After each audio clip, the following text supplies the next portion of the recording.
Soldadura en aceros inoxidables. En esta presentación se pretende explicar de forma general los tipos de aceros inoxidables que existen, tanto en sus usos como en su composición. Junto a esto, se tiene por objetivo conocer algunos sistemas de soldadura y las características de estos, para poder profundizar en el tema principal que corresponde a la soldadura de aceros inoxidables. Para lograr explicar la soldadura de aceros inoxidables, se tratan por separado los aceros inoxidables, las soldaduras, los sistemas de soldadura y las precauciones que se deben tener al soldar un acero. Los aceros son aleaciones de fierro y carbono en bajo porcentaje, en la cual, cuando se agrega un 11% mínimo de cromo, se forman los aceros inoxidables. De forma general se consideran 4 tipos o clases de acero inoxidable: aceros inoxidables martensíticos, aceros inoxidables ferríticos, aceros inoxidables austeníticos y los aceros inoxidables austenoferríticos, más conocidos como aceros dúplex. Los aceros inoxidables ferríticos son aleaciones de hierro, cromo y carbono, con contenidos típicos de carbono menor al 0,10%, cromo entre el 16 y el 18% y muy bajo contenido de níquel.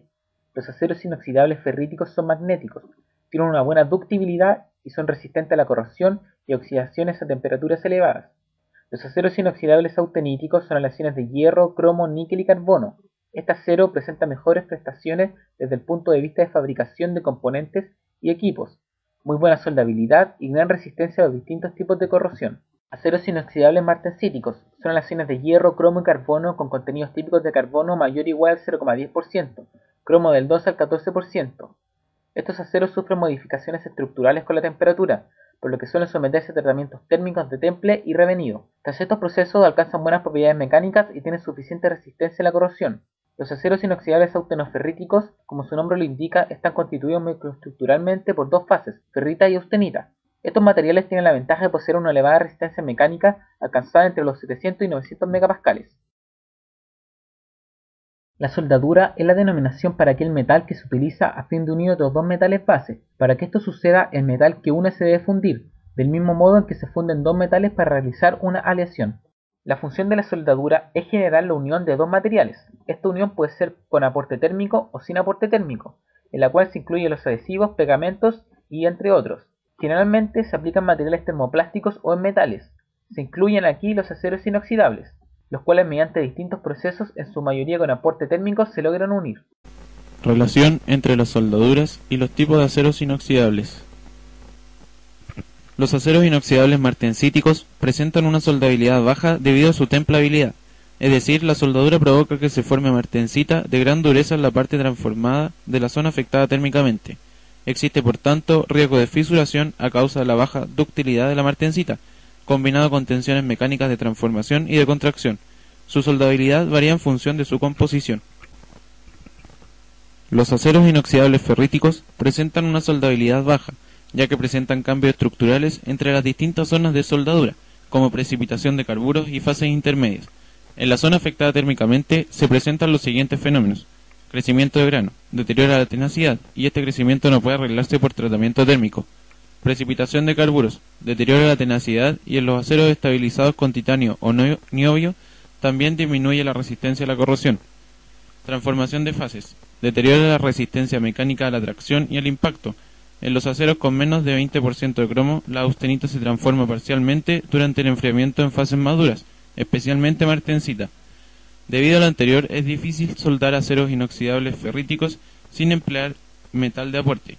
Como material de aporte se pueden usar aceros austeníticos o ferríticos.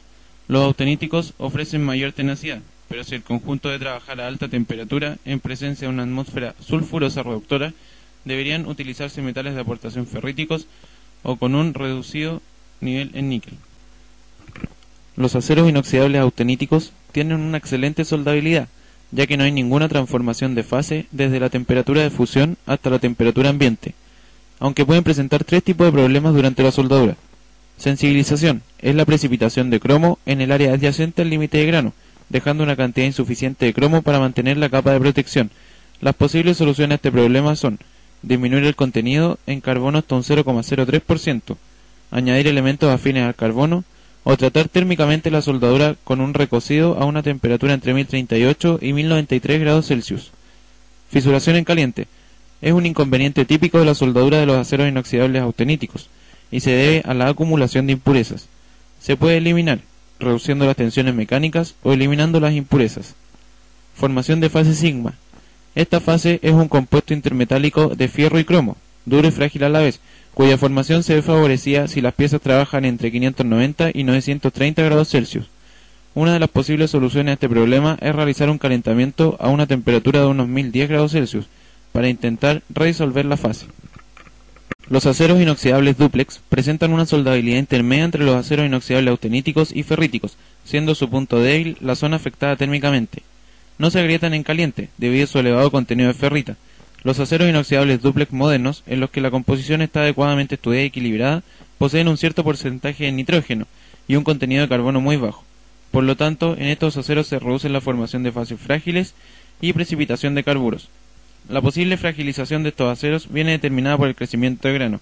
El calor aportado por la soldadura incrementa el contenido de ferrita, y el crecimiento de grano es acentuado en una estructura ferrítica.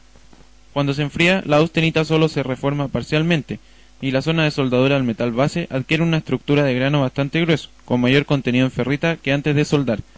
La mayoría de estos aceros se sueldan sin precalentamiento. La soldadura debe efectuarse siempre con material de aporte, cuya estructura puede ser similar a la del metal base o austenítica. En este último caso, la composición algo más aliada que la del metal base debe ser tal que después de su disolución con el metal base ofrezca una soldadura con 30 a 60% de ferrita. Existen distintos sistemas de soldadura para unir los aceros inoxidables. Los más relevantes y utilizados actualmente son el sistema de soldadura al arco, el sistema MIG, metal inerte gas, y el sistema TIG, tungsteno gas inerte. Para todos estos sistemas es necesario utilizar un electrodo que conduce la corriente necesaria para unir las piezas y o materiales. El sistema de soldadura arco manual se define como el proceso en que se unen dos metales mediante una fusión localizada, producida por un arco eléctrico entre un electrodo metálico y el metal base que se desea unir. La soldadura por arco bajo gas protector con un electrodo consumible es llamada MIG, y es un proceso en que el arco se establece entre un electrodo de hilo continuo y la pieza a soldar, estando protegida por un gas el cual protege el metal líquido de la contaminación atmosférica y ayuda a estabilizar el arco. El sistema TIG es un sistema de soldadura al arco con protección gaseosa, que utiliza el intenso calor de un arco eléctrico generado entre un electrodo de tungsteno no consumible y la pieza a soldar, donde puede o no utilizar metal de aporte. Un electrodo es usado para conducir corriente a través de la pieza de trabajo y fusionar dos piezas juntas. Dependiendo del proceso, el electrodo puede ser consumible, como es el caso de la soldadura con gas metal, o no consumible, como es la soldadura con gas tungsteno. En un sistema de corriente directa, la barra de soldadura puede ser el cátodo para una soldadura tipo llenado o el ánodo para cualquier otro tipo de soldadura. Para corriente alterna, el electrodo de soldadura no puede ser considerado ánodo o cátodo. Los pasos para elegir un electrodo son: naturaleza del metal base, tipo de corriente que entrega su máquina soldadora, en qué posición o posiciones se soldará, dimensiones de la sección a soldar, tipo de unión y facilidad de fijación de la pieza, si la soldadura debe cumplir condiciones de alguna norma o especificaciones especiales, eficiencia y rapidez. Los peligros relacionados con la soldadura suponen una combinación poco habitual de riesgos contra la salud y la seguridad. Por su propia naturaleza, la soldadura produce humos y ruido, emite radiación, hace uso de electricidad o gases y puede provocar quemaduras, descargas eléctricas, incendios y explosiones. Nunca se debe soldar cerca de materiales inflamables o de combustibles que no se encuentren protegidos. Para prevenir posibles daños físicos es necesario usar distintos tipos de protecciones. Algunos de estos son máscaras, guantes de cuero, delantal de cuero, zapatos de seguridad, gorro y sobre todo protección para la vista. La soldadura emana gases que pueden ser perjudiciales para la salud. Debido a esto es necesario efectuar el trabajo de soldadura en lugares bien ventilados y dentro de lo posible evitar ingerir estos vapores.